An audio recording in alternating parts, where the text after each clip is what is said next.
What is up, guys? Today I'm working on my 80 series Land Cruiser and I'm replacing my front brake calipers. My calipers are actually pretty old and they need to be replaced. The pistons are completely seized up and they have caused the brake pads to grind down, which has also caused damage to my rotors, which is extremely bad and unsafe. The process to replacing the brake calipers is actually pretty straightforward, so let's get right into the video. Throughout the video, you'll notice I'll be referencing this diagram, which includes everything that the factory service manual has regarding the front axle on the 80 series Land Cruiser. It was super handy for this repair. For those of you that have been around the 80 series community long enough, you'll remember that there used to be a site where we can purchase one very similar to this and a bunch of other really awesome Land Cruiser parts. Unfortunately, they're no longer in business, so I decided to make my own. These are the tools you're going to need. I'll add them in the description below along with links on where to purchase them. Now, let's get started with the repair. With the car on jack stands and the tire removed, turn the steering wheel to access the caliper. Open the brake reservoir and cover it so no dust or debris gets on it. You'll want to be careful not to damage the brake line while working in here. Using a 17mm socket, remove the two bolts that attach the brake caliper. I had to use a breaker bar for this. Tie off the caliper to the side and don't let the brake line hang to prevent damage. Without installing the new caliper, I'm going to add the brake pads. You'll notice I'm using new brake pads and rotors because of the damage caused due to the pistons seizing up. I have a video on my channel on how to replace the front rotors and pads if you're interested. I'll link it in the description. To assemble the caliper with the brake pads, we'll start with the top pin and the anti-rattle spring. Remember, the pads have a hole where the pins line up, so make sure you run the pin through there.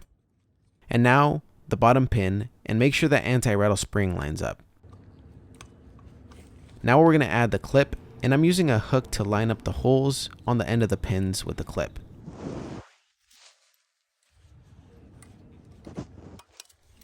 There is a way to rebuild these calipers for a fraction of the cost. However, I need to get back on the road, so I purchased already built calipers. If you want the rebuild kit, here's the Toyota part number. Now we're going to place the caliper back on the rotor. We're going to clean up the caliper bolts and add some Loctite to the 17mm bolts. And we're just going to hand tighten these for now. Now we're going to disconnect the brake line from the old caliper. Using an 11mm socket, we're going to disconnect the banjo bolt that connects the brake line to the caliper. You'll want to use a hose clamp if you have one. If not, just do it really fast. I would also put a bucket or oil pan to catch the fluid that's going to leak. You also want to make sure you clean up the brake fluid because it's very corrosive and it'll eat away pretty much anything. These crush washers will need to be replaced on each side. One between the caliper and the brake line and the other between the brake and the banjo bolt. This is how it should look.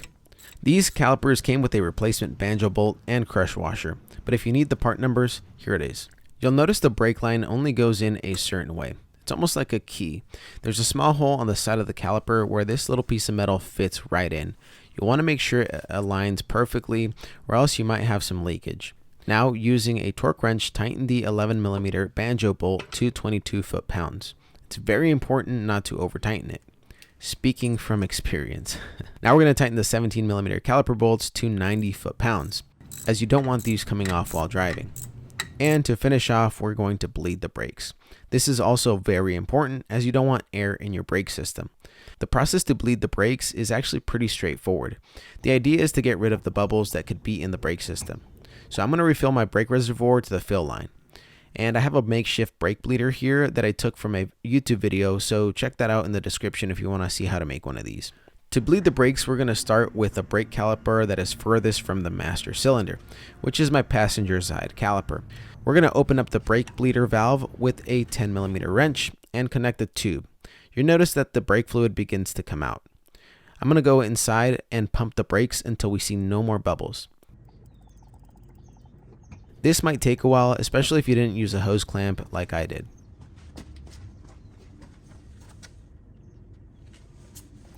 And now that there are no more bubbles, we're going to close it up. And I'm going to do the same thing for the other side. Connect the tube, open up the brake bleeder valve, and pump the brakes until we see no more bubbles. And close. During this process, you'll want to make sure that the brake fluid reservoir doesn't run low, because it could introduce air into the system. So you want to fill it up every once in a while. Once the bubbles are completely gone and the air is out of the system, Now all we have to do is refill the master cylinder with brake fluid to the max fill line.